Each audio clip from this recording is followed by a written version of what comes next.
Right, what's going on, y'all? Time to run one. Quick little session here. I know we came on a little late, but I had to handle some things.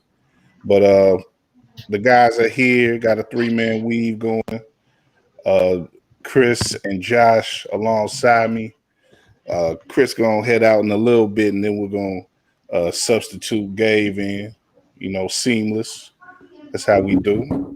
But yeah, just doing a quick session here this Wednesday. Switch the day up a little bit, and actually we're gonna have another feature presentation going on later this week that I'll talk about it towards the end of the show.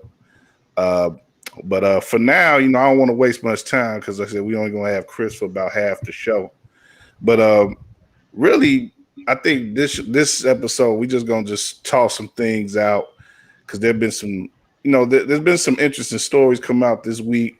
There may be a couple things that I want to bring up with y'all that I've actually already talked with Drew about on my show Monday.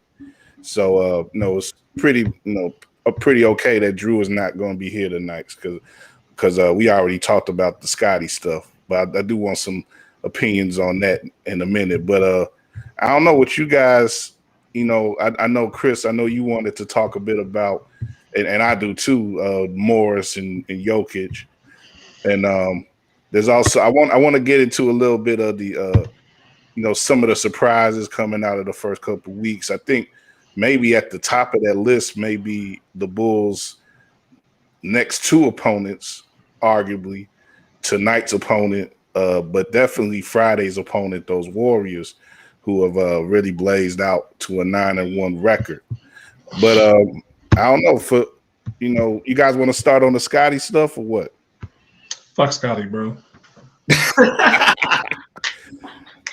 I guess that's a yes and a no. But I mean, what's up, Chris? Speak your mind, man. Oh, already got the book. You already got Oh, you pre-ordered it, huh? Yes, sir. I had to pre-order. Josh? I'm just waiting for the spirits. I'm just waiting for the spirits now. But Josh look like he in support, man. I don't know about all that, man. I just want to see what kind of bullshit he's putting out. That's all I want to see. See, that's the thing, though. I think the book is gonna be underwhelming, man. He the way he's selling it, I think the book is gonna be underwhelming. I would love if you read through it and give us a review on an upcoming show, Josh. Let us know what you think. Yeah. But let's go back to you, Chris. Man, what's on your mind in regards to Scotty? I think today, let me set up a little bit more as far as the book tour and the media push. He comes out today. The news today is more about the way that he's sort of retextualized the flu game now. Like he's trying to say that Mike ain't really do nothing in comparison to him and his back that he had to deal with in that series. But one thing I'm gonna pass it off to my man Bomani Jones, who he had a tweet online. He had a tweet on Twitter. First he had a quote tweet over Scotty talking to Frank Isola, and he asked the simple question, "Why is he doing this, man?" That was Bo's first quote, and then under it, let me get this up.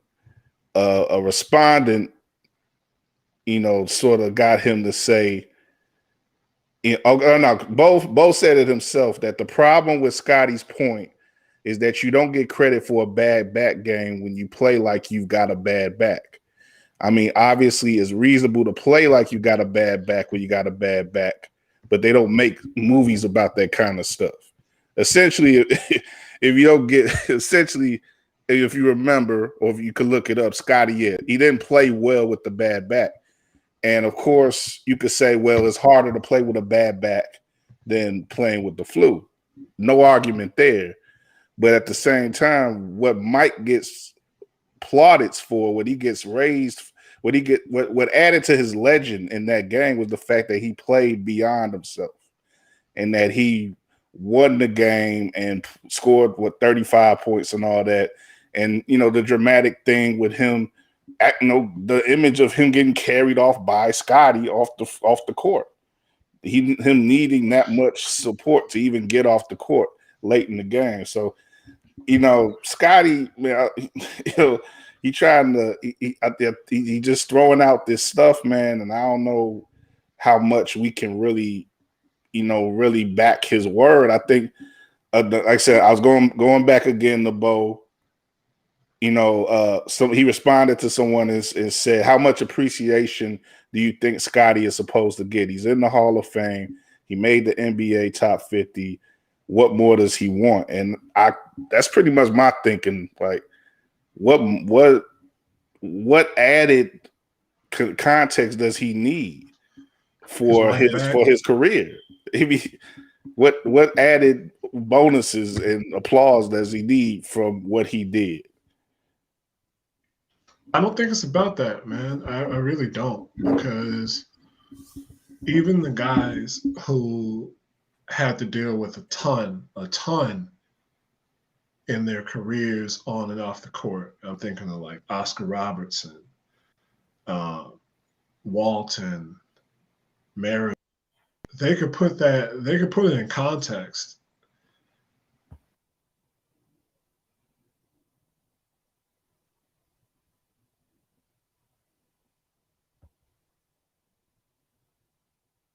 Chris?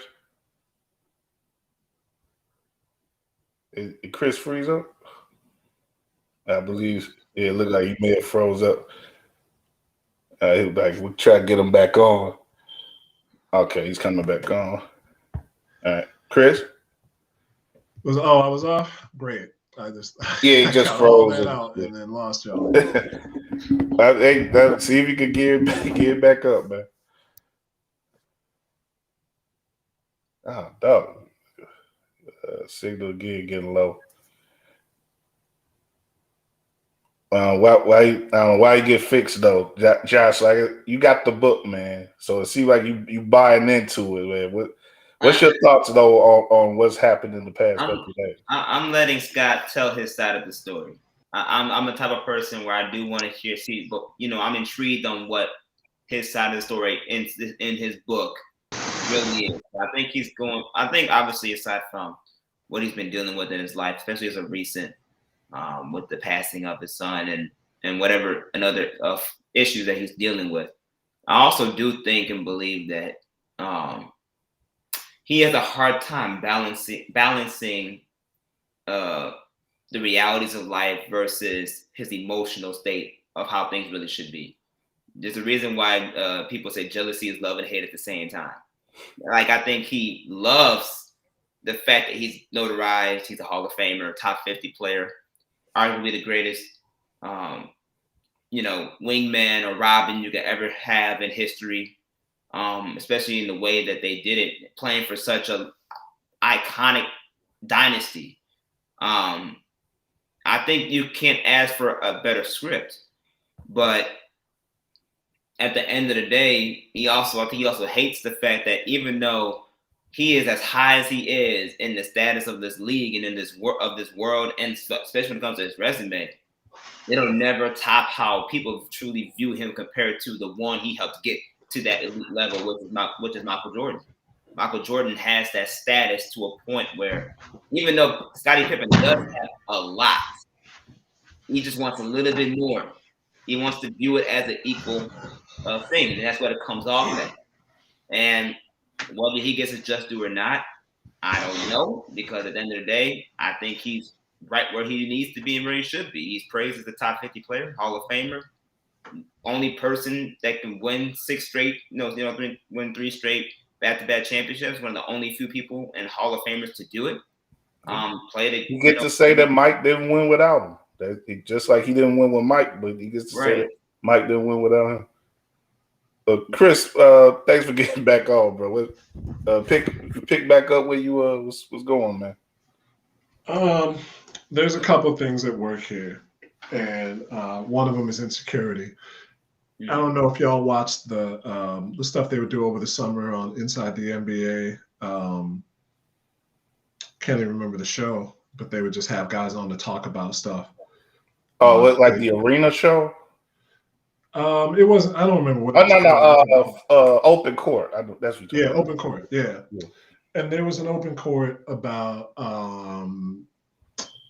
I think it just basically devolved in the players that the guys on the panel didn't like, and there was one part where Isaiah Thomas got on the couch and was talking about that dream team roster that he didn't make, where all these controversies been that Mike and Scotty didn't want him on the dream team, and he said he's like, I'm okay if Mike didn't want me on, but Scotty Pippen, and there's some perception for whatever reason that Scottie Pippen is not deserving of his place in NBA lore. Kind of what Josh was talking about, not necessarily that point, but that Scottie has this, and there is a segment of players I think that don't believe he should be elevated to that spot. Scottie was kicking ass from 87 on until like at least 2000. That from that first year that he got into he wasn't, great shakes when he got in the league, but he probably should have made the All-Star team in 91, just missed out. And then he didn't really stop. He had back problems, he had injuries, this, that, and the other. But Scottie kicked ass for the entirety of the 90s pretty much, whether that was with Mike or without. That 94 Bulls team made the second round of the playoffs and should have made the conference finals. That's a fact. Yeah. The other thing, honestly, is it seems like ever since things went bad with his wife and Future came in the picture and all that, he just, and that might sound flippant, but it can't be. It really can't be, because things like that can really throw you for a loop. Yeah. So I don't know why. It's interesting to me, right quick. It's interesting to me that with the media that he's talked to, like nobody really got at him about that stuff. Like, he asked that question. What? That's the thing. He hasn't gone to people who would ask that question. Like, if he gets on the Breakfast Club, what they gonna ask? They gonna ask him about Mike, but they gonna ask him about Future too. So I'm wondering if he is gonna branch out into that area. Like he wants to sell his book. That's obvious. So he may have to go into these other waters and where the Future stuff might come up. But for now, Josh peeking through, like, do we see Future name? But yeah, it's interesting. I just was thinking about that right quick, that as you mentioned that.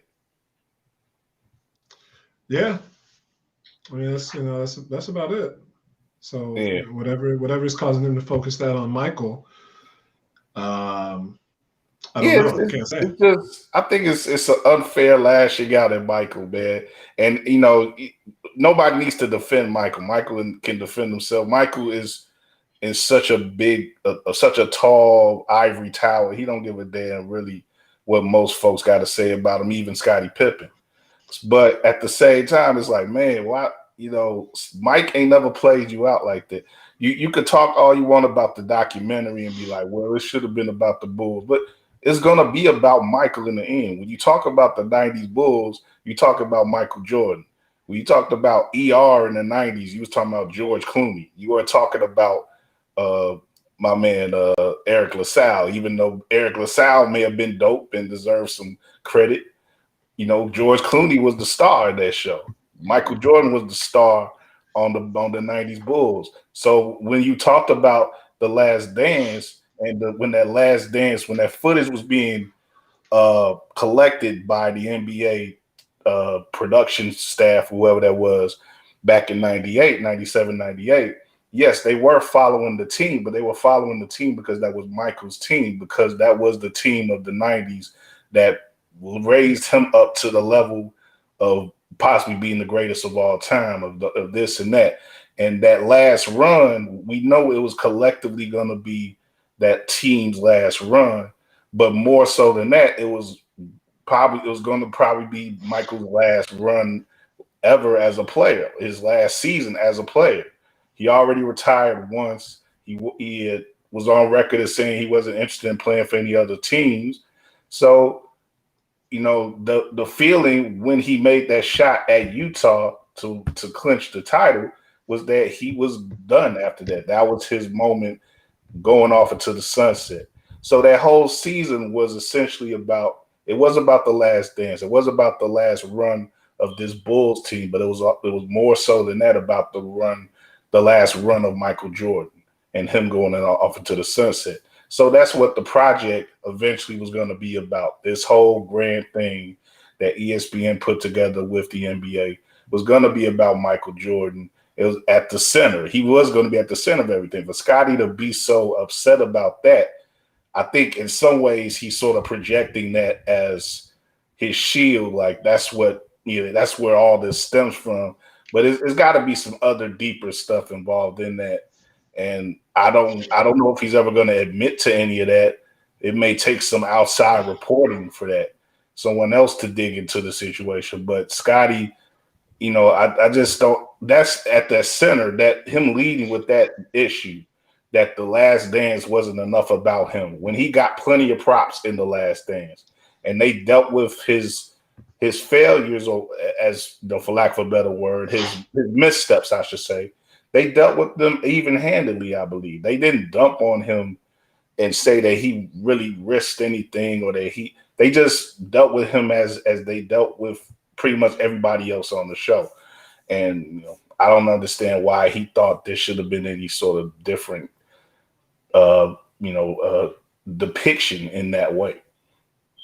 Yeah, I mean, and I'll even, just to take it even a little bit of a step further, he claims that he didn't know it's going to be this much about Michael Jordan. But if you knew, you agreed to do it anyways, and you spoke, and that was your chance to speak your entire truth on that documentary. So if he said that stuff to those producers for that documentary, you think they was going to leave that out? Right. They might have cut some stuff, but they would have let him flame Jordan. We got plenty of heat from Horace Grant on that series. He spoke his mind. So if they had Scottie there speaking his mind like he was today, like he's been doing today, they would have definitely left that on the series. Well, all I know is that I'm gonna find out. His book, and one of his last chapters, is titled "My Last Dance." Yeah, My Last Dance. Man. Yeah, his last dance. So I want to see what his last dance is about. And you know what? And look, I'll say it like you said, Josh. He has the right to say the story from his point of view exclusively. But it's like, I just don't understand why it's this airing of grievance thing. It could be like, look, I'm filling in the blanks. I'm giving you more of myself in the story, instead of him having to dump on everybody else. One more thing I wanted to speak. This is a tweet that caught my eye today, another tweet. And this is why, actually, Chris, that we're going to have a special guest on next week by the name of Roland Lazenby. And if you talk about people who covered the 90s Bulls thoroughly, he's up at the top of the list. He wrote multiple books dealing with that team in that time frame. And Cat Miles Brown, I think a lot of people are familiar in basketball Twitter. He took an excerpt from he didn't know it, I guess, when he posted it, but in the thread below it, they found it was revealed that it's from Roland Lazenby's one of his books. And I tell you, this excerpt is insane. I didn't know this story. I don't know if either of you two did, but it explains how close Scottie and Horace Grant got to each other during the first three-peat, and they became almost like brothers. Lazenby quotes Grant as saying that he was like a twin brother, even though he already had a twin brother in Harvey Grant, who was also an NBA player. And he goes on to write about Scottie calling in one day and saying he was going to skip practice because his cat died. And Horace called in 15 minutes later and said he was with Scottie because of the grieving. And he writes that Johnny Bach was absolutely furious. He got Horace on the phone and said, "You get here, you ought to throw that cat in the garbage can." And Horace, is reported that when the team later got together, Horace wanted to have a moment of silence for the cat. And the tweet that Miles Brown you said over that excerpt is that Mike won 3 straight with these dudes. I don't want to hear shit else. essentially saying that this kind of it enhances Mike's goathood, that he won with these. That's stupid. These talented guys were sort of off of their square a bit, and you know, I kind of agree with that. I think in the end, Mike's reputation is only going to be enhanced by all this because he won with some nutty dudes essentially who wasn't necessarily on his same level in regards to devotion to the game. You know, that may be how it is comes. It may not be fair entirely, but that may be how in general we come to look at this because of this airing of grievances, this airing of garbage that Scotty wanted to start. Hey, you know. I just wonder if eventually, you know how Michael Jordan had his documentary and they talk about the Bulls and everything. And what if LeBron's gonna have his eventually down the line? You know, Kyrie Irving maybe coming out and saying some of the same stuff. Because that could get very messy. It can be, but that was the whole point of the beginning of the breakup, right? Kyrie reportedly telling people, you know, as much as I love LeBron, cool, but I want to do this on my own. I don't need LeBron. I'm tired of playing with LeBron. You know, those were the reports that came out, and although that was some of it, there was some truth to it reportedly, and you know, supposedly they're cool, but you know, there's always been this underlying tone between the Kyrie LeBron James relationship, and Kyrie did hit that big shot to give LeBron his championship. I just wonder if he's gonna come out and be like, I don't get no credit because I hit that shot. You know, or something like that. You know, like I just wonder if he's gonna pull that move maybe down the line too. And if that happens, that's gonna be interesting. I would love to see that and read it if any of that stuff comes out. But you know, it just puts you in the perspective of how if Sky was willing to go through this, I could see maybe something like that happening with you talking about LeBron and Kyrie and what he brought to the table, even though Kyrie's not like a top 50 player or anything like that. But he's going to be eventually potentially a Hall of Famer. And then all the stuff that's going on with him, you just never know. Definitely. And, you know, LeBron, I think, is going to be particularly interesting because of the multiple stops and there's just an added drama in what's gone on and how things are played out in this era as opposed to, like, on its surface, the drama that wasn't there with the 90s because if you had that 90s team, if you had this cat incident in 2011 and not 91 or whatever it happened, you know, sometime thereabouts, though we would have learned about this somehow on Twitter or on ESPN. We would have learned about it, but in a much different way than in a book, you know, and it would have been much more of a how many memes would have come from Scotty mourning for a dead cat, you know, if it happened during the Twitter age, you know. I mean, it's insane to think about, but Chris, I want to go back to you, man, before you dip out, man. I know you had a couple other things you want to talk about, but you know, first I want to get your thoughts on the Morris Jokic situation. Anybody who's followed hoops is you know, aware of this over the past couple of days. You know, Morris hit Jokic. You know, Miami and Denver were playing, and Jokic came and hit him in the back, ran into him. He was on the ground for a while, had to be carried out. It carries over into the locker room. Miami wanting to get, you know, Jimmy Butler, you know, talking a bunch of stuff, and them guys waiting in the hallway apparently for Denver. You know, it's all this, you know, fast forward, a bunch of stuff on Twitter happened with the Marcus's brother, Markeith's brother Marcus, and Jokic's brothers, who maybe some ex-commandos or something. I don't know what type of dudes they are, but they look like some tough dudes. And eventually we get a 1-game suspension for Jokic, fine for Morris and for Butler. You know, just right quick, you know, what are your thoughts? Whose side are you on with that? Nobody's. It's this thing that happened. Morris hit Jokic blind. Jokic came back and gave him one of the kidneys. Fines were doled out, suspensions were doled out. The one thing that I probably have an issue with is that Jimmy's rep took a hit in my mind because Jimmy has that old school toughness aura about him, but he wasn't trying to step to Jokic and his brothers because there's a lot. Udonis Haslem. Wolf tickets.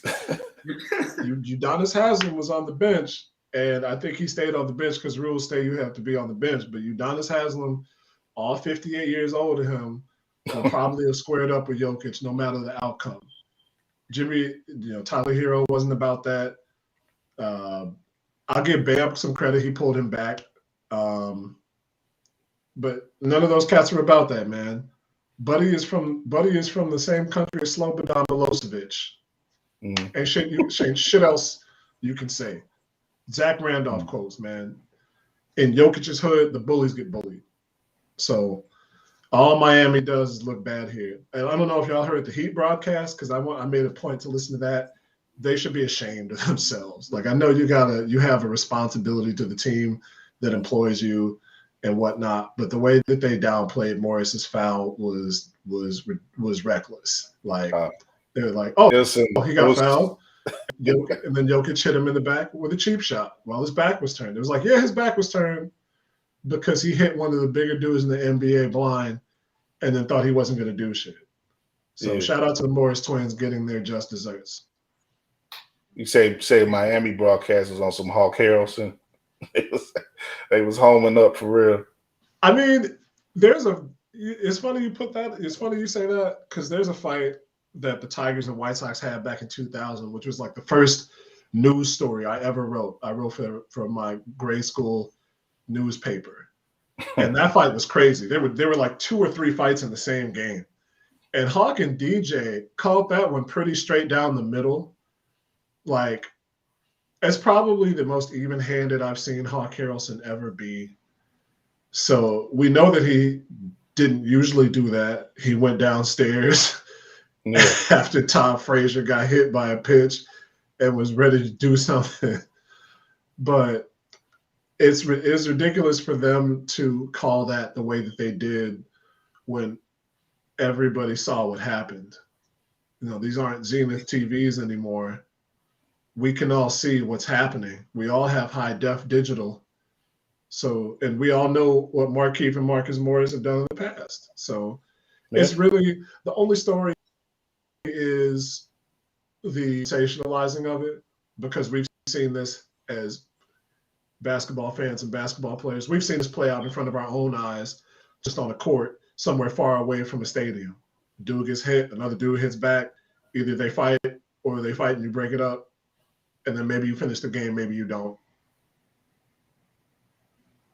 Right. All right. Appreciate that, man. Wait, you got anything else you want to spit out before you go? That first one would take too long. I know it's not the same. It's not basketball stuff, but the fact that GG had to pay $30,000 and Aaron Rodgers had to pay less than 15 is dumb as fuck.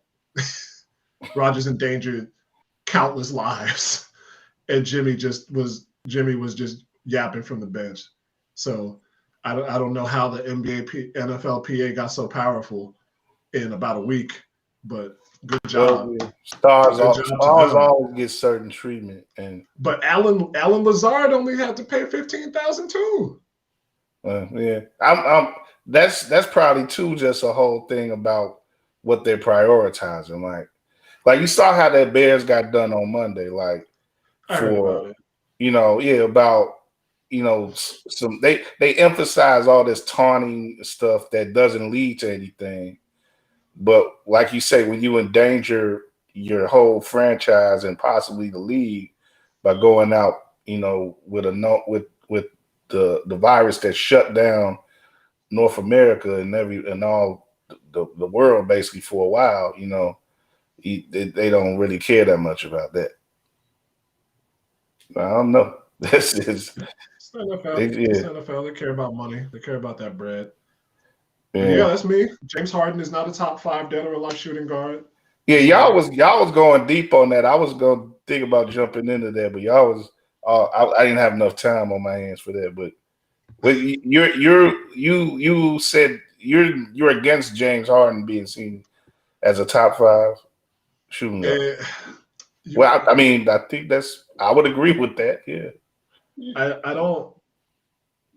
Everybody praises his efficiency, and it's like, yeah, he found a loophole in the system that they're going to call fouls at contact, and they can't see every single thing that happens. But now these cats are focused on you, and you're averaging 15 a night. I can't respect, no matter what Davis says, and I respect Ken Davis so much. He knows his shit. But I just can't when so much of your game is predicated on somebody else. When your game is predicated on the referee making a decision, knowing how that is probably the most difficult officiating job in professional sports, refereeing basketball.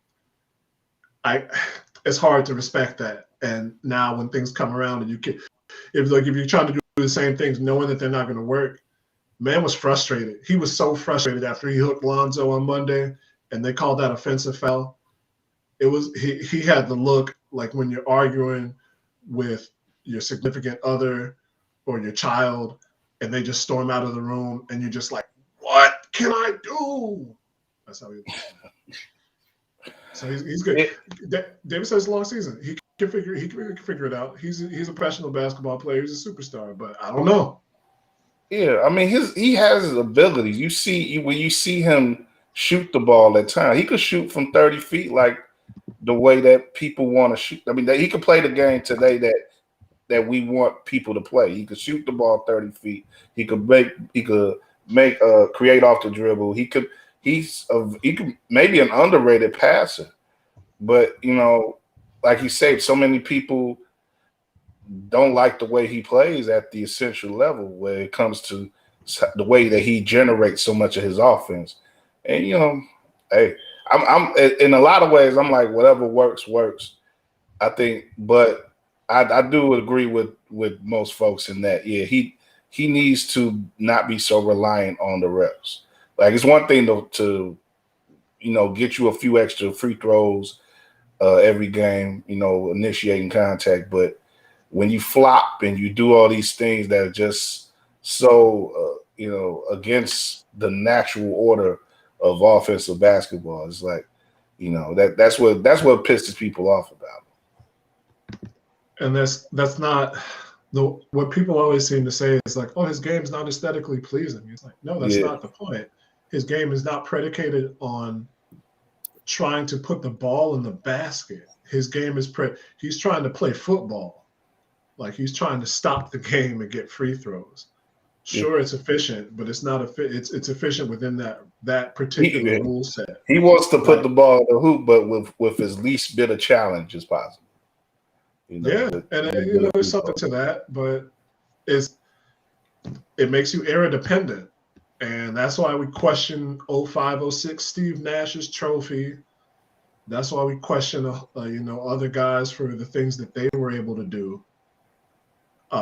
And so if Harden wants to put himself in that box and his supporters want to do the same, then more power to him. But we look askance at you.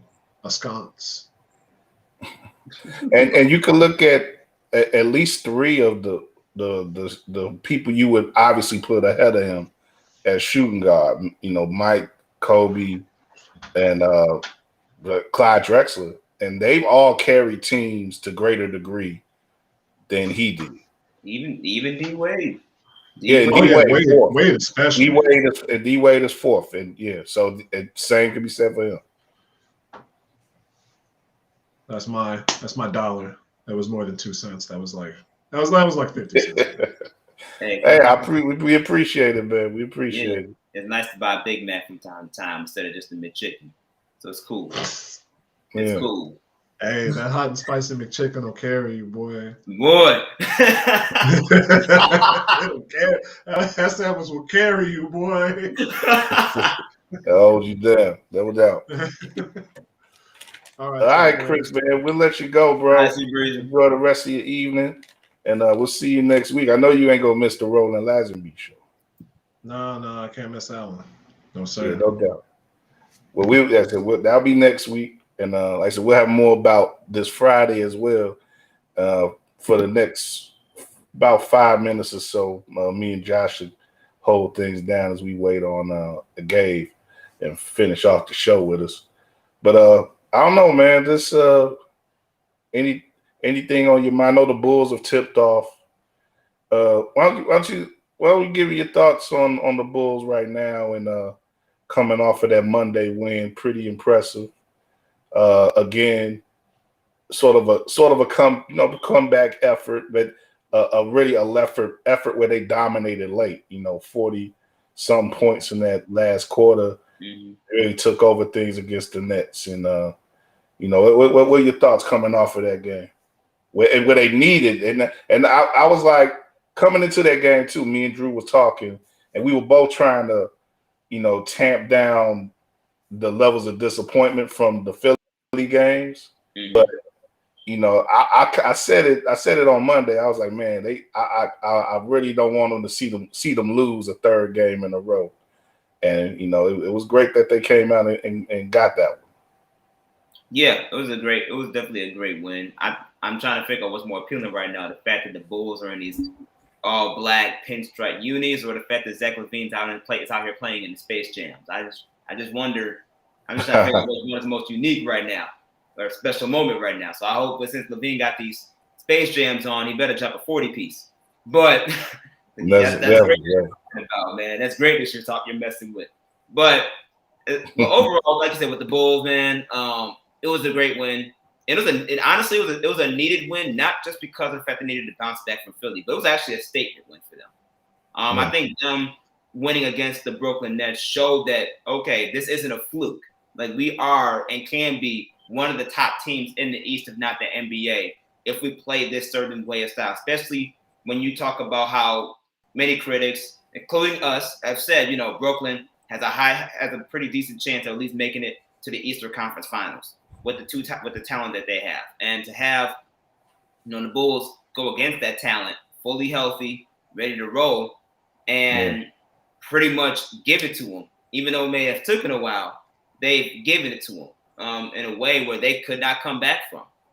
That is something that's impressive and necessary for the Bulls. And I think because of the talent that we have, especially with DeMar DeRozan, these games where they may have slow starts or they have good starts but go for long stretches of stagnation, whatever the case may be, they're eventually able to flip that switch and come back, keep the games competitive, keep the games close, which is something last year the Bulls struggled with immensely. They wouldn't even try to keep it afloat at that point because of the lack of talent that was around them. So because of the fact that they have the talent and have players that are playing, that number one, know their roles, and number two, living up to that expectation, it's a beautiful thing to see. That was a good win for the Bulls, a needed win for the Bulls.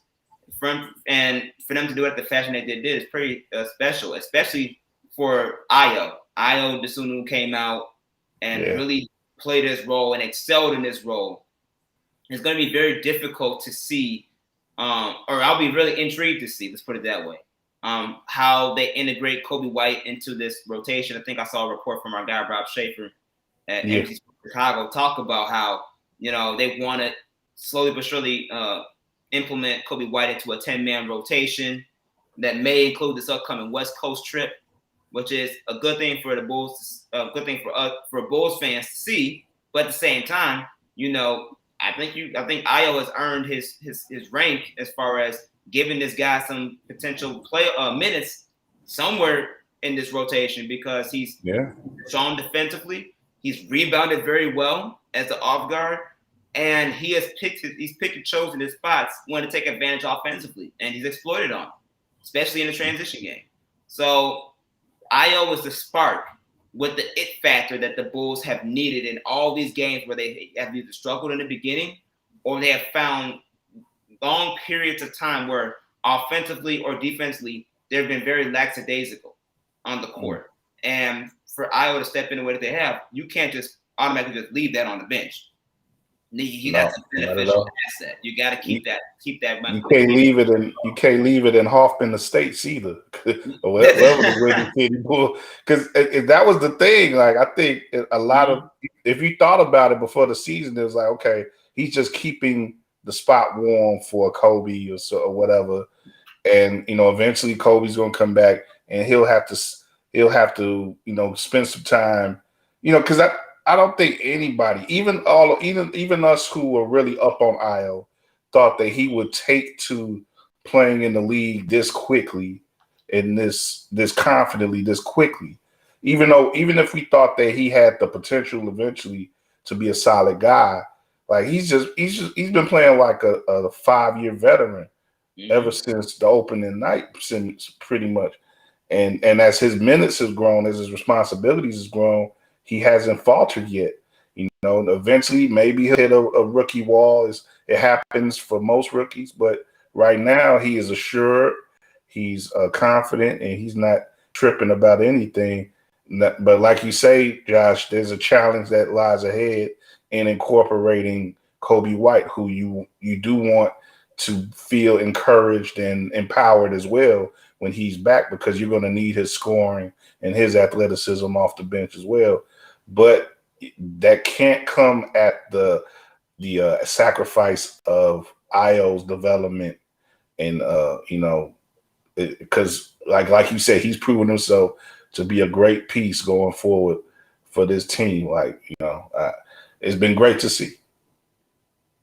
Yeah, it definitely has. I mean, honestly, Io is a testament to the benefits, or the positive benefits, of being a star player, being willing to stay at least a couple years in college, because of that development factor. And it really is a blessing for the Bulls when you talk about how he was pretty much a first-round talent that slipped into the second round into the Bulls' hands, and he fits right into what Arturas Karnisovas and Mark Eversley view and want for this team: versatility, toughness, and have that grit.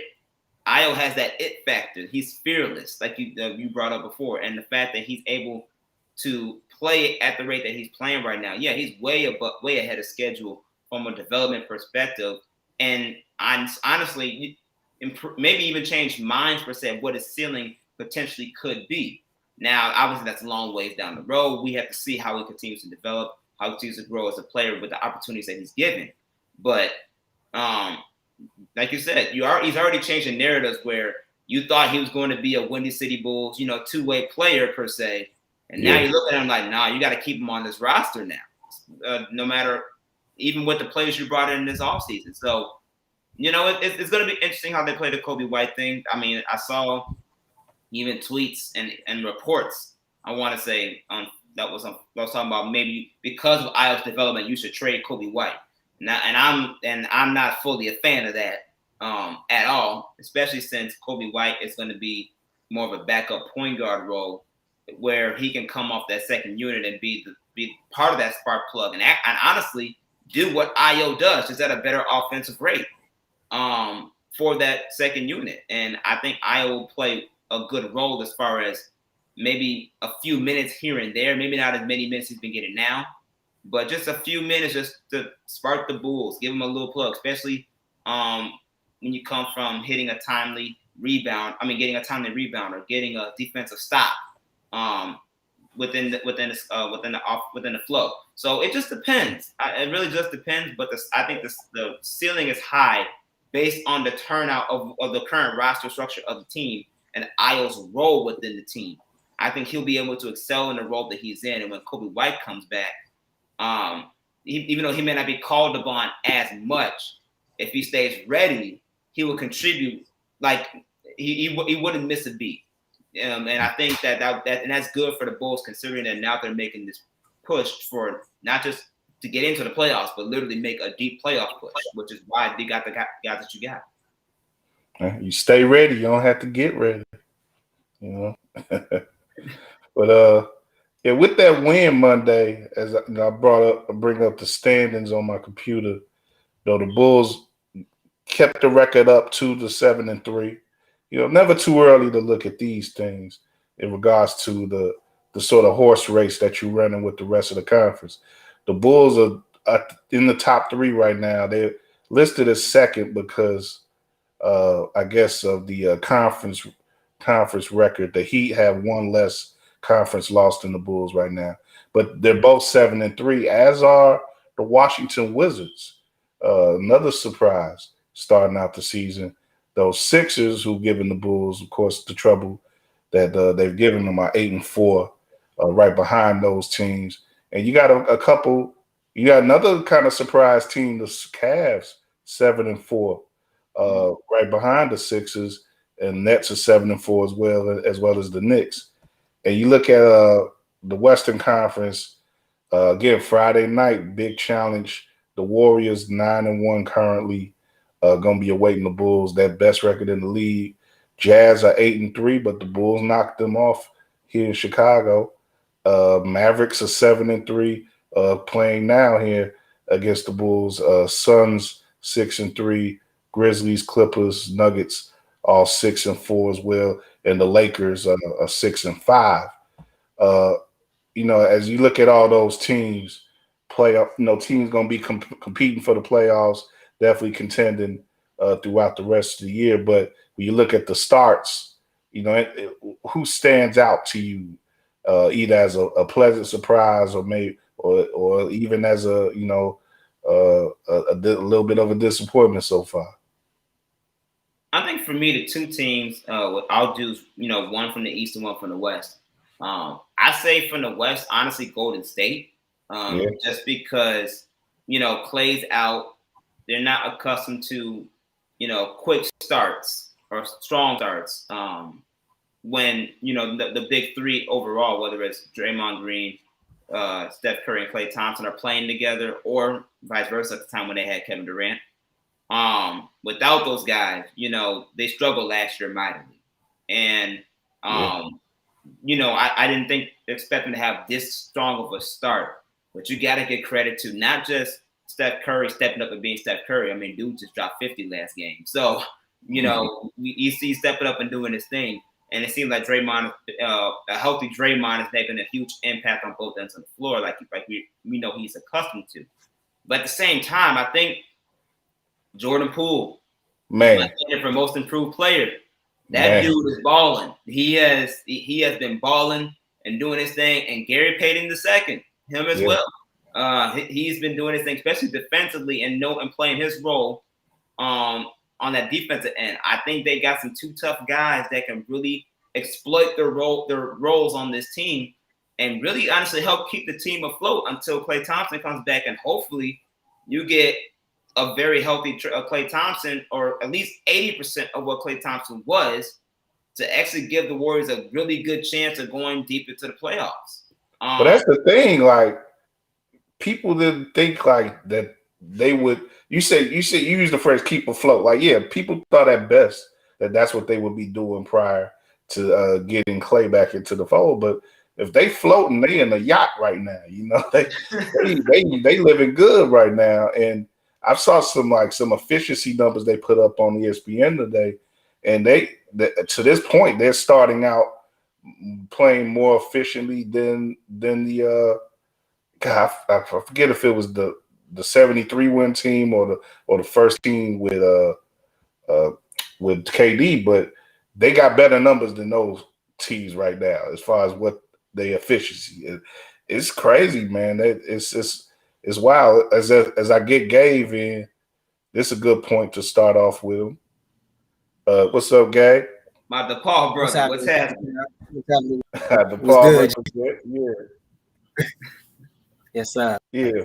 But yeah, Gabe, we just chopping it up right now, talking about surprises in the league right now. And I think maybe the primary surprise right now is Golden State not just being a winning team, but being, playing the best ball in the league right now. And Josh already went into his son. Feel free to give us your opinion on how the Warriors have started out. Man, I've been impressed with the Warriors. It's funny you guys are talking about them. I spent a lot of time last week watching them because I know the Bulls got a big game coming up with them this Friday night. Yes, and I've been very impressed with them deeply. Seeing Gary Payton II, locking up like his pops, and then being a very high defender, giving a lot of energy and effort floor, crashing the glass and so forth like that. He's playing at a level right now that I'm able to understand why they had a lot of faith in him, being Steve Kerr and his coaching staff, over the like veterans such as Avery Bradley, as he supplied them with a lot of youth, energy and athleticism. Jordan Poole has been impressive, being able to carry the team in stretches on nights when Steph don't have it. It speaks volumes. To me, this is the deepest Golden State team I've seen since the 16-17 campaign during Durant's first year with Golden State in the Bay. So I've been very impressed with what they've been able to do with this roster thus far. And it's going to be very interesting to see how far they go as a unit, as a group in a West that's going to be very competitive. And granted, a lot of teams have gotten off the slow starts, but Golden State's looking legit, and their defense is playing on a level that I haven't seen it at in quite some time since the championship. Definitely. But Josh, you mentioned the East team you wanted to highlight too. What was that?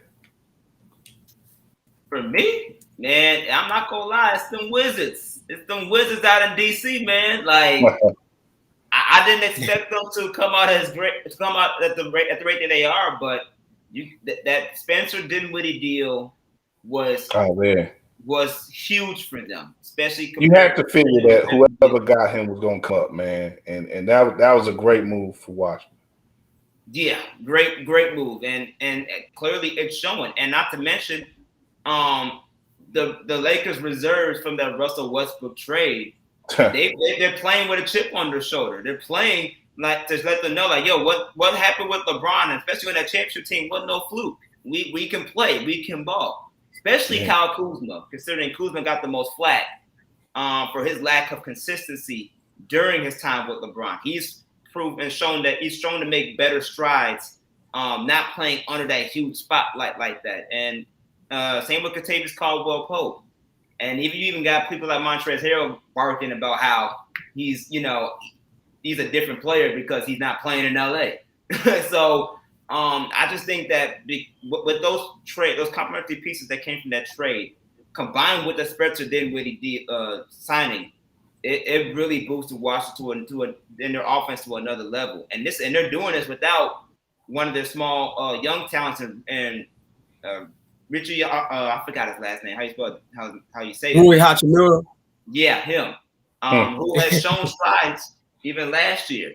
While they were playing, he's shown strides before he had to handle his personal reasons and health issues. So Washington to me was the surprising team that, if you look at the standings, you get just based off of last year alone, you couldn't tell me that they would be in this position starting off this season. Yeah, and this is that may put a kibosh on all that Beal trade talk. I heard somebody on TV today still trying to talk about I think they actually was talking about Golden State maybe trying to get them still at the trade deadline. But I'm like, for one, neither team may not need to trade anything, or at least trade their top pieces by February. You may be looking at teams that are buying instead of a team trying to sort of hawk the DC into getting their guy in order to enhance them. DC may be like, look, we trying to get us some talent in here so we can close out our run for an Eastern championship. So who knows?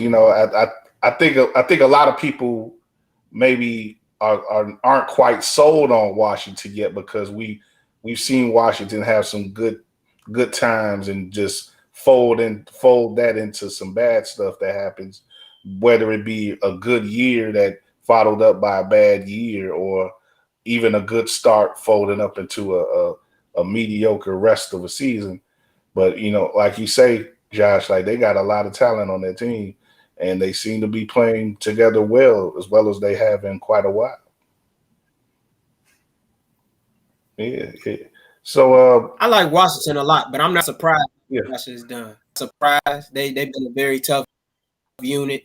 Anytime you able to get a haul like they got in the Russell Westbrook deal. Guys like Kyle Kuzma, who you knew was going to come in and improve. Montrezl Harrell, steady 6-man presence off the bench, no matter where he's, whether he was in Houston in his early years or with the, Lakers and now, the Wizards. He's been a very big time pickup for them. Dinwiddie, of course, and interesting to see what they look like when pieces such as Hachimura get back and Tom Bryant, who will be able to shore them up with some more depth on the interior. Next, Daniel Gafford, who's been playing impressive basketball as of late, following his stretch a year last, besides Russell Westbrook after they got him from the trade with Chicago. So I like Washington. Cleveland's been impressive too, though. Cleveland's been very impressive early in the year with their defense. Jared Allen, Evan Mobley is looking like a guy who, he may be the first rookie since Tim Duncan to make an all defensive team. He's that legitimate. He has that ability to impact games at that end of the floor, even when his shot's not falling. The young guards, Darius Garland and Colin Sexton, it's unfortunate, that he went down with a meniscus injury as of early this week. But, hopefully he doesn't miss a whole bunch of time, because if he's able to come back soon and they're able to keep competing and locking in defensively the way they have, they're going to be in a lot of games in the Central Division that's gotten all the more better with the Bulls, rising up to the top of the Eastern standings, besides the Milwaukee Bucks team right now that's a little bit banged up, but you'd be there come time for the end of the year in the home stretch run. Yeah. We mentioned that Cleveland team right before you came on. They got a 7-4 record. I guess the Bulls allowed Laurie to land in a safe place. A soft landing for him. He doesn't gets to play for a team that can get some wins still, even coming out of not the greatest end of his Bulls run. So. Yeah, good young team in Cleveland, man, and like you say, Mobley is very impressive, and Jared Allen is a great piece just to build around in general. So, we'll see. I'm interested to see how they play against the Bulls whenever they match up against them. But let's see Denzel Valentine with his mixtape. You're gonna be. Maybe standing out on Madison trying to sell something before the game. You like hip hop? You like basketball? Don't let it be Valentine's Day either. You're gonna be like, I got a love record for y'all, Valentine from Valentine. Right. Yeah, the flowers with the CDs, with the burnt CDs. Like you can get them two. You get 2 for $20. Yeah, but. I actually was gonna bring up the Valentines a little later. We do a little college talk before we wrap up. His brother coaching Loyola. They got a youngest coach in Division I, and they got a lot of people still are expecting some good things from Loyola with Drew Valentine at the head there. We're gonna get into that in a minute though, but I want to close out the pro talk with a couple of talking points, things that I've come across. First, because we haven't had you on for the earlier part of the show, Gabe, what are your thoughts on the whole Jokic-Morris, the Cold War that may be heating up if those brothers get in the same room, those Jokic brothers get in the same room with the Morris brothers? What are your thoughts on that? Man, that was a crazy situation, but I understand your sides. When you sit up here and you down in a game like that, and you make a bush play like Markieff Morris did, and not to expect anything back in return, even though it was a Jokic. I think when they in Miami, they definitely gonna have to have extra security for that game. I tell you. Just following, the Nuggets Twitter and stuff like that, knowing how the Jokic brothers like to roll, the way Butler, responded. I know one thing, that game in South Beach will pay-per-view, televised, worth watching game, because especially when you consider the fact that these teams only meet up twice a year. So, they're gonna have to have some security at that South Beach, man, because I understand where Jokic brothers are coming from, and Jokic too. Right. Yeah, it's interesting that you mentioned pay-per-view because that's gonna be involved in my next story that I bring up. But yeah, it's the Jokic brothers. I think that may be the funniest thing for a lot of people in observing this is that they get on Twitter for the first time to respond to I guess Marcus said on Twitter, talking about oh, you hit my brother in the back, noted and all that, and they get on Twitter, they don't even put a picture on their account, they just get on and start typing right away saying, okay, you don't want none of this, and he go back, responding to them, and all this. And eventually, I guess his mama got wind. The Morris's mama got wind of it and told him to stop talking mess online. So, but like you say, that may not be enough to stop any agitation once these two teams meet again. So, we'll see how it goes. But it's another spicy thing. People are talking about like the game getting a little rougher again, and that's sort of being. I heard Brian Windhorst today speak that the league sort of wants this in a way, not to a manageable degree where things are getting a little bit more physical in the league, and that leads to some more controlled scoring, which is going to be the third story that's going to be a part of the third story I bring up in a minute. But I don't know. You guys think that might be the case, that the league may actually want more of this roughness back into the game? I think that, first to answer your question, yes, I do believe that. I also believe that for this pay-per-view matchup, they're going to want Rick Ross and DJ Khaled to sit next to each other so that way they could share lemon pepper wings, and DJ Khaled keeps saying another one as he finishes his wing. So that's they're going to be there anyway. I think that's what they really want when it came to that pay-per-view. Just Rick Ross, especially since he got this new album coming out. He's gonna promote the album through his lemon pepper thighs that's going through Wingstop right now. But anyways, as far as overall, yes, they want that because for the longest, since they implemented all these rules, they've seen over time how in some ways it eliminated the game. It helped decrease the value of the game. You hear all the old heads, the legends talking about how the game is gone soft. You hear, you see how, and in some ways, it eliminates the defensive purpose of the game. Yes, they want to show more offensive highlights. Yes, they want to show more scoring, especially when you talk about Steph Curry changing the narrative of what it means to play offense in the NBA because of his three-point shooting range and Klay Thompson's three-point shooter range and the efficiency that comes from that. Yes, it's changing the game of basketball with that. However, one of the best things about basketball is the defensive side of things, where a lot of those physicalities come from. And the fact that from a defensive perspective, that's kind of been negated with those offensive rule changes to help cater to the offensive player. It makes the game less enticing at times. It makes it entertaining to watch. But from a true basketball fan perspective, you do want to see some form of defensive skill sets being enforced to help improve the quality of the game. And I think the league is starting to realize that, especially when you get tired of seeing people like James Harden getting any type of foul that he wants, and he's shooting for almost 20 free throws at the line almost every game.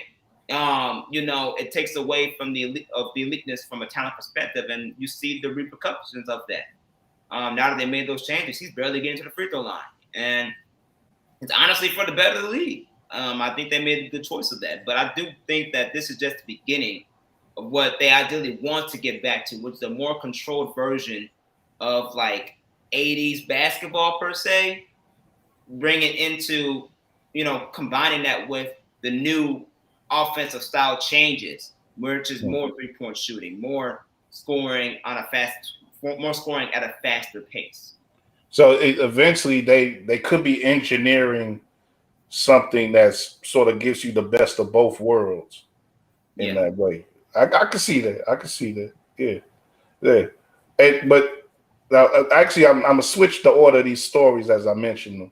But you talk about the league maybe sort of if engineering things and sort of dilly-dallying and fixing things in the game or maybe fixing something that isn't broke. There's been some talk this week about some of the lower numbers that we're seeing in the league right now, lower shooting numbers and everything else associated with that. Some people have brought up the idea that the new ball that's being provided by Wilson is maybe the source of some of these deflated numbers that are coming. And I don't know, Gabe, have you heard any of that talk about? I haven't, but I will say this. I've been around pro athletes when they train, going up to, Quest many a times. I know that it's an adjustment for guys that are coming from the college level to the NBA level to that basketball. It is an adjustment period that players have to go through. And it's not just even those guys, but when you have new basketballs that are being, inserted into the league, it takes veterans a moment to get adjusted as well.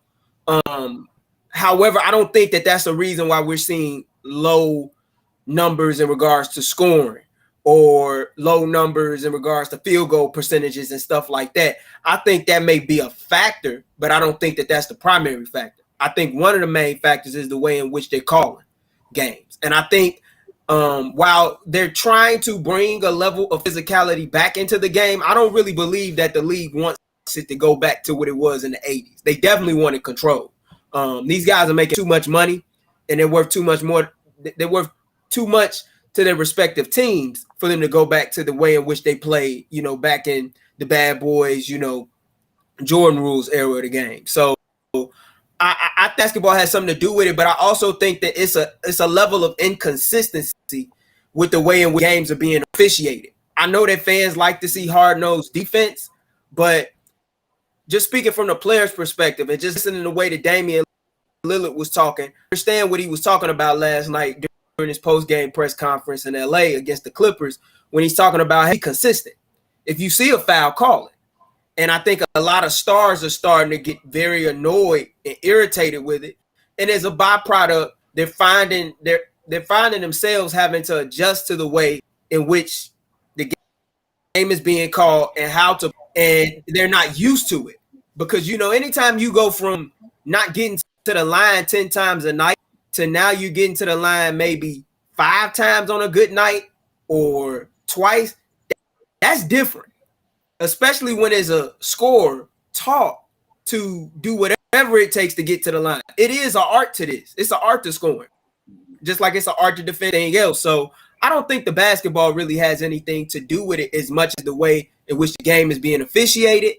And I think that you have a lot of players who are frustrated. And sometimes when guys get frustrated, what do? You irritate them enough where they get irritated with a ref. Sometimes they'll just jack up a shot just to force a reaction. The ref is going to call something. I've seen James do that many times. I've seen Lillard do that a lot of times. Trae Young, Luka Doncic, a lot of these guys do that. I know James has become the poster boy for it, but I mean, it's a lot of people who have went into that bag. Paul Pierce made a living doing it. Yeah, that's true. That's true. I put up a link to a post that is on Pro Basketball Talk that sort of compiles some of the talk and discussion around the basketball. Like I definitely hear what you're saying, Gabe. Like, and most of the storyline so far has been about the rules and the way that the game has been officiated. But this stuff about the ball, the Wilson ball, sort of popped up last week with some quotes that Paul George had, which is sort of interesting because Paul George has been scoring pretty well. But he's quoted as saying in this post, not to make an excuse or anything, but I said that about the ball is just a different basketball. It doesn't have the same touch or softness that the Spalding ball had. You'll see this year it's going to be a lot of bad misses. I think you've seen a lot of air balls so far this season. That's again Paul George saying that.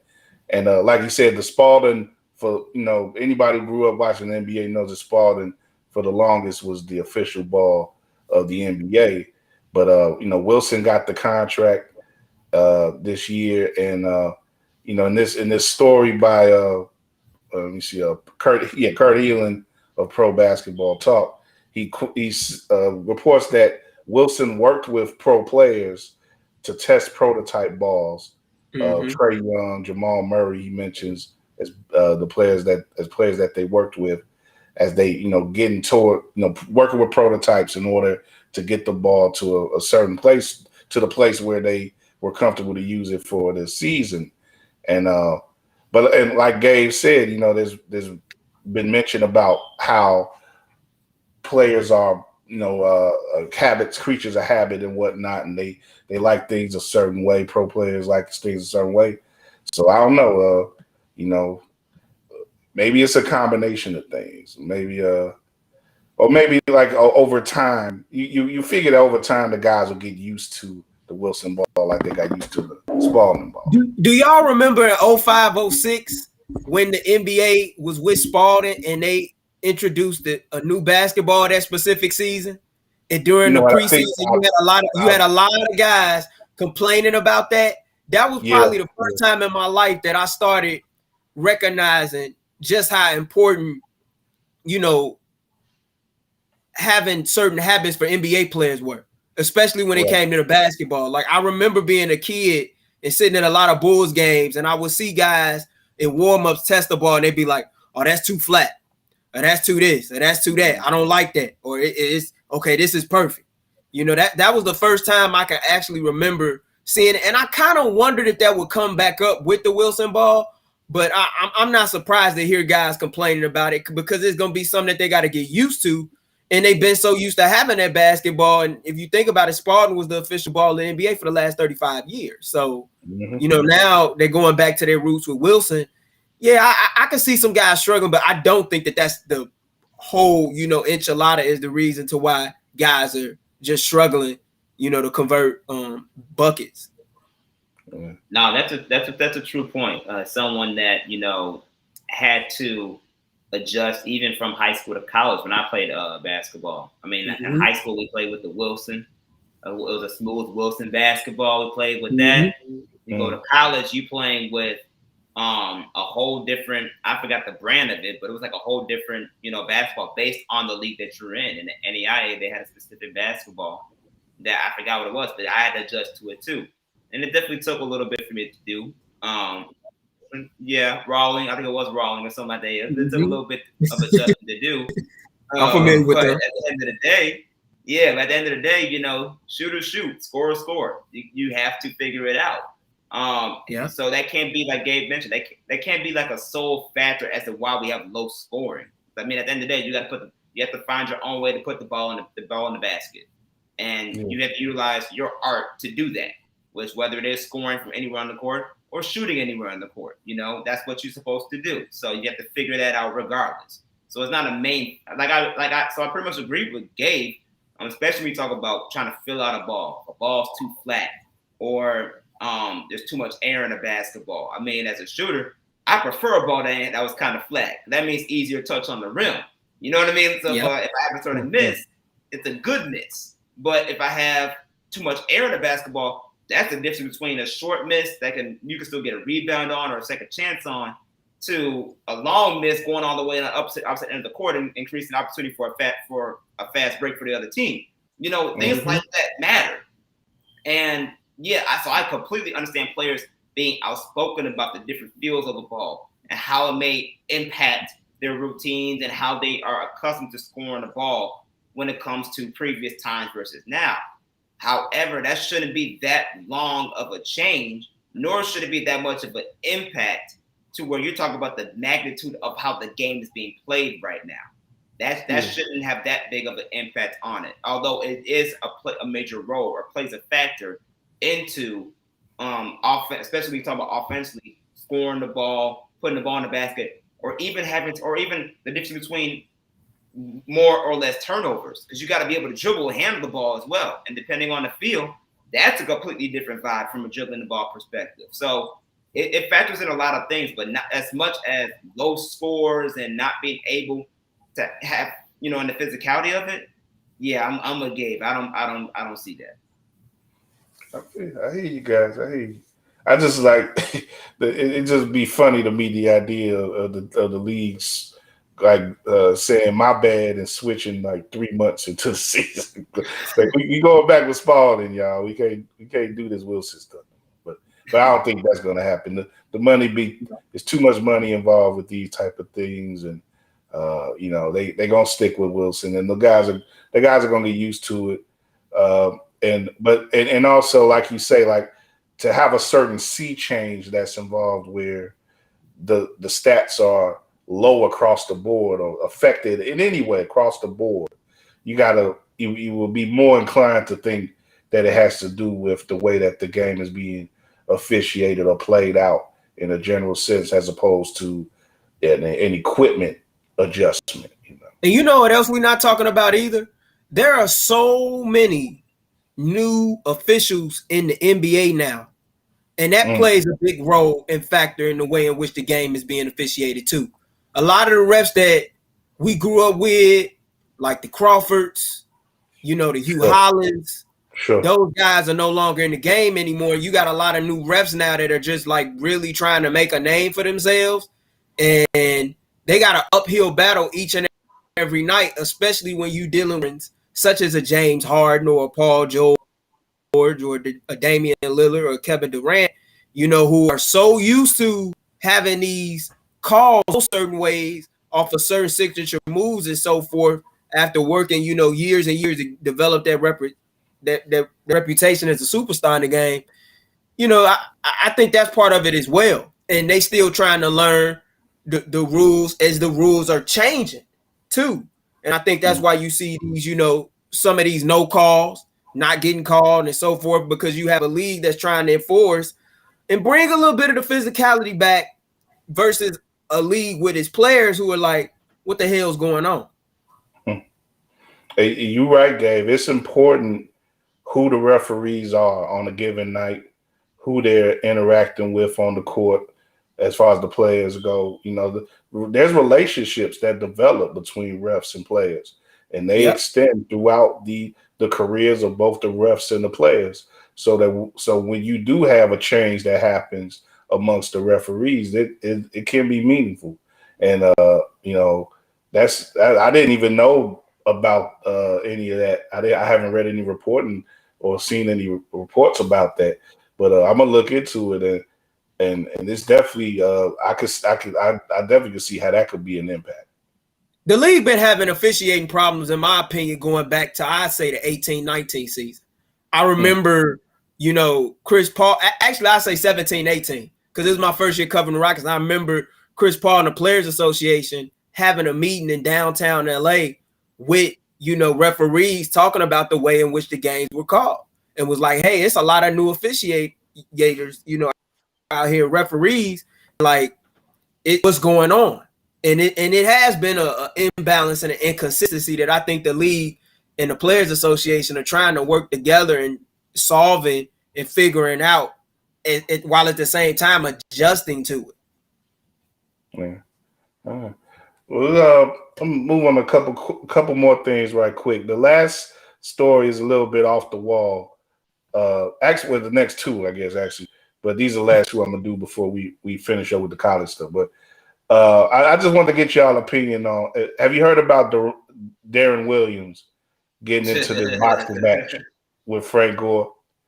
Like, I've heard that Darren is involved in mixed martial arts and stuff like that or whatever, and he's training and doing things, but I don't know what is up with this dude, man. What do we think about this? Is he going? Frank Gore, football. He's a pretty tough guy.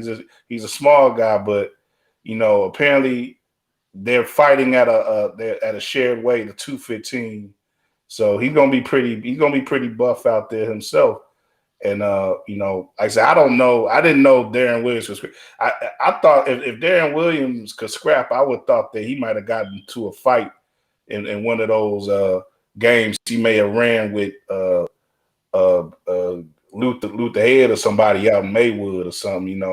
I'd have thought I'd have heard about his little knuckle game by now, because I got people out that way. So, I haven't heard nothing of the sort though. So I don't know if Darren Williams gets down like that, but apparently like I said, he likes the fight game, and he wants to get involved with a pro football player on that level. So I don't know. What are y'all thoughts? I want to say maybe before the Nate Robinson fight, he threw us rumblings about him wanting to be be in that type of capacity. I want to say so. It doesn't. I think I remember what you're talking about too. That was Nate right here. Yeah, so I don't want to say it's surprising per se, but I do think that considering Darren Williams, as the basketball player that we know, and outside of that, he doesn't have much of a reputation of being a super, super tough guy. I don't know. I would think this will be more of a relevancy component. Just trying to keep the name up, because he did fall off out of the NBA, as as unfortunate that it was. Right. But they did. I didn't mention there. It's on a Jake Paul card. So yeah, the Jake Paul, Tommy Fury. So yeah, this is a lot of this is about celebrity and stuff, and getting names that people know into regardless of their known ability to fight. You just throw two famous people in the ring and see what the hell happens. I guess that's what so many of these cards are about. Yeah, I don't know, man. I don't know what. I hope he's all right. I hope he survives this. He doesn't have a Nate Robinson moment. I don't know how this is gonna go, but it's getting to a point where it's like, okay, entertainment is entertainment. Do I really want to be entertained by watching Frank Gore, potentially as a football player with as swole as he is, beat the heck out of Darren Williams in a fight? I'm not entertained anymore. I don't want that at all. So I don't know. I just feel like this stuff is getting out of hand. But like you said, everything's about money. Everything's about entertainment. I hope someone can tell me how it goes, and I'm just gonna be focused on something else, because this is just, to me, it's just ridiculous at this point. But I feel you. I could wait. I could wait for the Bud Crawford Sean Porter fight. I want to see some real boxing. That's what I'm gonna be about. Yeah. But Gabe, I know you know a little bit about the fight game. What are your thoughts, man?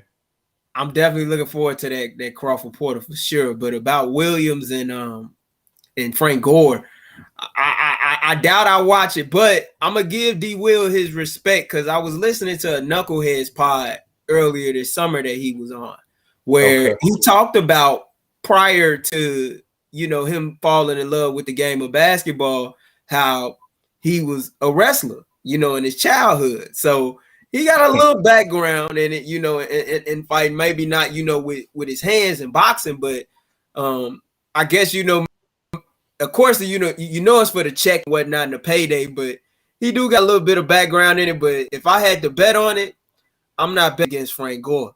I'm not doing it. Frank Gore is one of a kind. That dude done been through a lot, and for him to go through all the injuries he had in his football career and still be standing and still be rock solid and strong like he is, it's just a testament to him and his work ethic. So, like I said, if I was a bet man, I'd bet Gore, but I doubt I'll be watching it, but I definitely will be seeing people's reaction to it across social media for sure.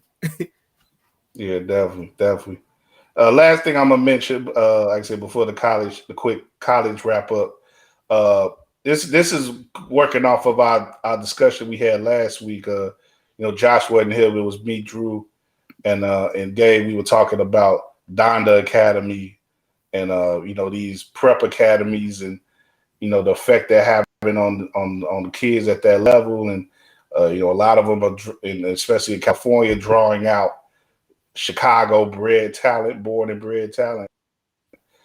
The Donda Academy is just picked up the top junior from the class of 2023, JJ Taylor, and he played on the Donda Academy team in their opening game in Minnesota last week against Minnesota Prep at the Target Center. They played and they lost.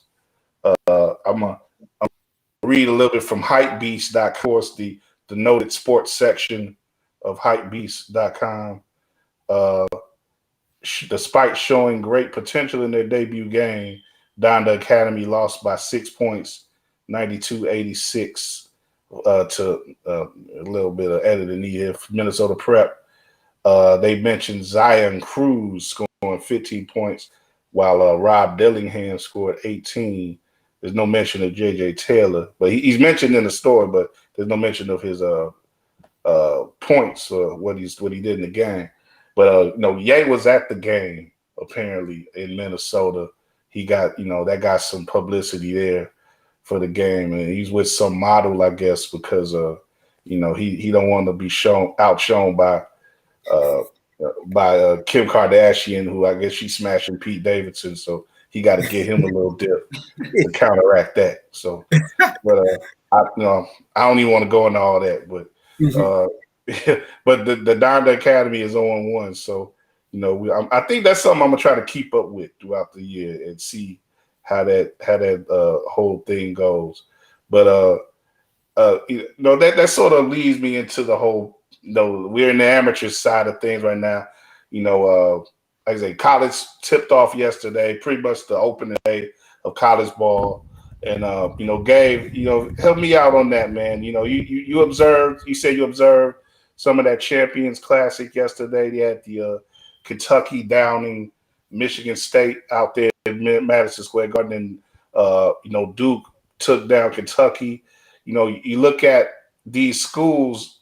Michigan State is trying to get itself back into things as a contender.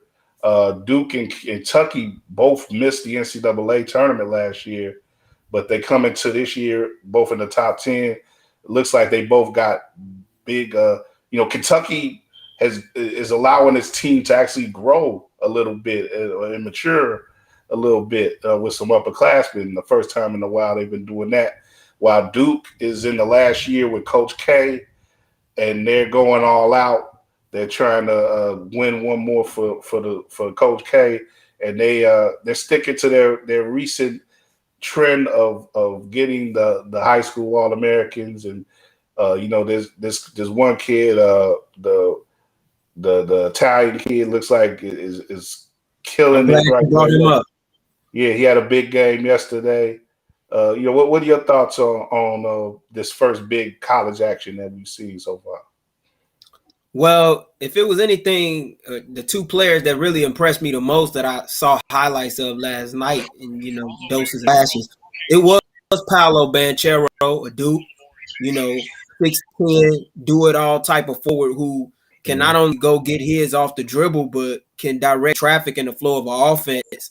If he keeps playing at the rate that he showed last night at the Garden, I would not be shocked at all if he was a finalist for the Wooden Award, at the end of the season. I think he's that talented. And I think he's likely put himself in a place where, all things go well, he'll definitely be a bona fide top pick in the draft. I was also impressed with Memphis, albeit, they were playing Tennessee Tech. Monty Bates, looking very solid. And fluid, jump shot was looking pure. Jalen Duran, his motor. I'm like the way you watching Donda Academy, I'm watching Memphis like that in college basketball this year. Because here you have two guys who basically decided that they wanted to play together on the AAU circuit, mesh well, together with team final with the EYBL at the Nike AAU tournament. And then we're just taking in dinners with the top coaches in college basketball saying, hey, we're checking your program out, as opposed to coaches coming to them because they were still in high school. And for a guy like Imani Bates to literally like go to Penny Hardaway and ask him hey, can you offer me and show me how to play the point guard position? I think that's going to be very fun to see. And this is a big year for that program, especially with Penny being in year 4, not having made it to the NCAA tournament, to get a top 5 recruit like James Wiseman, but we only got a chance to see him play 3 games in Memphis. But now to have these two guys, this could, if Penny plays this the right way, and I believe that he will, considering who he brought on to his coaching staff with Rasheed Wallace and Larry Brown, Memphis could very well be the next big time powerhouse in college basketball if he plays it right. And if they have some success, you know, in an area where you know you're gonna have a lot of Fortune 500 companies and boosters like FedEx around and so forth, you know, rallying behind the Tigers. Yeah, definitely. I'm keeping an eye on Memphis as well. I've been, you know, since Penny got that job, that program has definitely gotten interesting again. And you know, you look at, like I say, the combination of those players that they got now for this year. You know, let off with Bates. You know, that's definitely some intrigue that could, though they could do a lot to crash the party this year in the college game. And you know, Penny, I got no reason to root against Penny, man. I think, you know, of course, you know, with him being the figure that he is and prominent in all of our heads, you know, coming into age, watching him, you know, just he also seems to have a professional focus on the college game. He's not really you know, fronting on the kids or whatnot. So, you know, more power to them, more power to Memphis. Let's see what they do.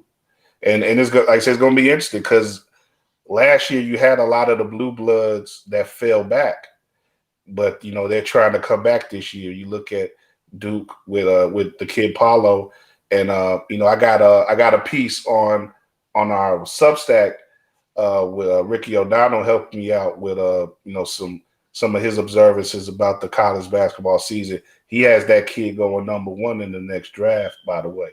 And you know, he has UCLA being a top favorite. I think quite a few people have UCLA being a favorite, coming back with pretty much his whole team from that surprise Final Four run last year. They started out with a win last night as well. So the big time schools look like they're coming back this year, just as the crowds are coming back, and the tournament is going to be a full tournament again, not centrally located in one spot. They're going to have it in different areas, including the United Center for a regional. The Midwest regional is going to be here in Chicago, so that's going to be pretty cool to look to. And you know, right quick before we wrap up, you know, couple words on the local teams. You know, we got Loyola, like I said, Drew Valentine, brother of Denzel, is the coach now, 29 years old when he was hired. He just turned 30 in May. So he's the youngest coach in Division I. He's making all of us look bad because none of us would be coaching a Division I team at 30. You know, I know I wouldn't have been able to, but, you know, Drew definitely is a guy who a lot of people are looking to have success in that role. You know, he studied under Porter Moser, who, you know, built up that program again and used it to get his job at Oklahoma. But, you know, the Loyola's becoming a nice mid-major brand. They got a win yesterday as well in their first game.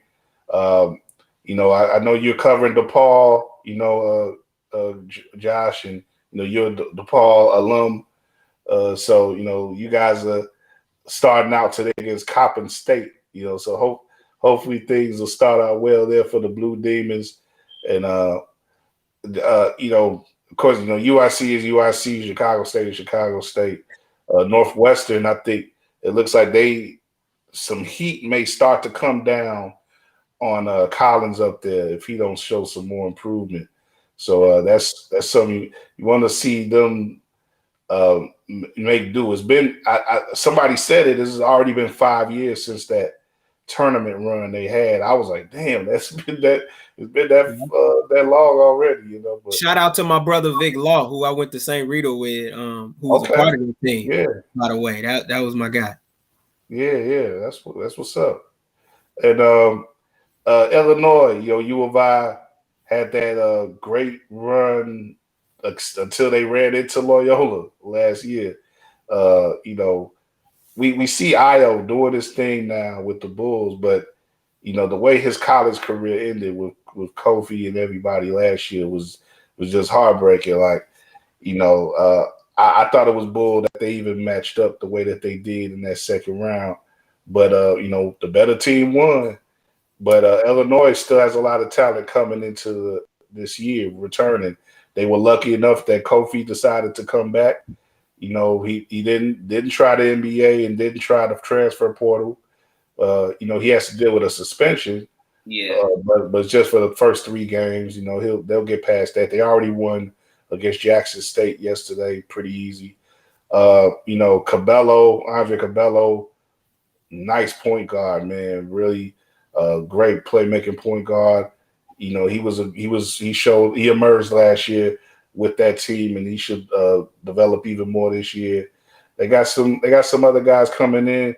You know, I don't know. You guys got any thoughts on the local teams or any other teams as far as the college scene? I think for me, it's just outside of all the local teams you guys have mentioned. Obviously, you know, I gotta keep tabs on my current school, DePaul. So we gotta see what Coach Stubbs. Gotta see what Stubbs gonna do, man. Gotta see what Stubbs gonna do. But you know, same movie. Obviously, I'm excited to see it from a women's perspective what Coach Bruno's gonna do. They got them.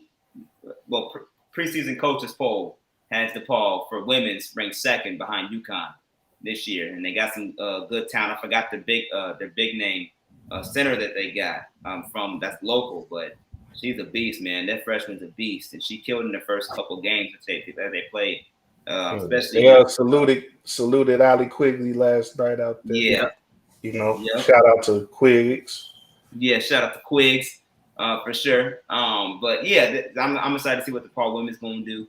But for me personally, because this is a personal matter for me, I'm gonna check out Marquette. I got my boy, I got a cousin up there, Cam Jones, doing his thing at Marquette.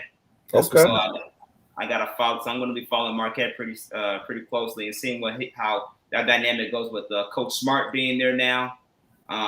You know, with Coach Smart coming back home per se. Yeah. And what his track record has been coming from VCU all the way up. You know, I'm excited to see how that dynamic works with Marquette now. And I think Marquette, I saw last night in their opening match, they have 9 new scholarship players on their roster this year, with my cousin being one of them as a freshman. He's a freshman? Yep. Freshman? He's a freshman guard, Cam Jones. So be on the lookout for him. He's going to do big things while he's over there. But we'll definitely keep tabs on him. Yeah, I'm going to keep tabs on him too, for sure. Yes, sir. Yeah. Yes, sir. I was just with his family today before you know coming on here. You know, family came through for the game yesterday up in Milwaukee, so they able to see the family a little bit before hopping on here. So I'm definitely gonna keep the tabs with them. It's gonna be hard because you know they playing against DePaul twice, so I gotta see how that's gonna work. That should be fun. Work out, you know. But But outside of that, you know, that's family. So I'm definitely gonna be on the lookout for Marquette this season to see how they do. Those games should be fun though. Those Marquette DePaul games always are. Yeah. Yep. And we may be in the house for some of those games as well. You know, there's a good chance Josh is because he works for the DePaul paper. But you know, I got look out for some stuff we're gonna try to do on the local side, especially with college ball coming up. You know, we should have some access actually for UIC. That's something that we did several years back with We Are Regal Radio. We actually gonna look to do that again. Maybe some DePaul as well, some access there. So yeah, well, we gonna try to do some new things. And in regards to some new things, I'm actually gonna try to get off a little Twitter space. You know, I think before I mentioned that I was gonna do like a full show before the Bulls Warriors game on Friday, but actually I'm reducing that. I'm trying something new. So, you know, be patient with me.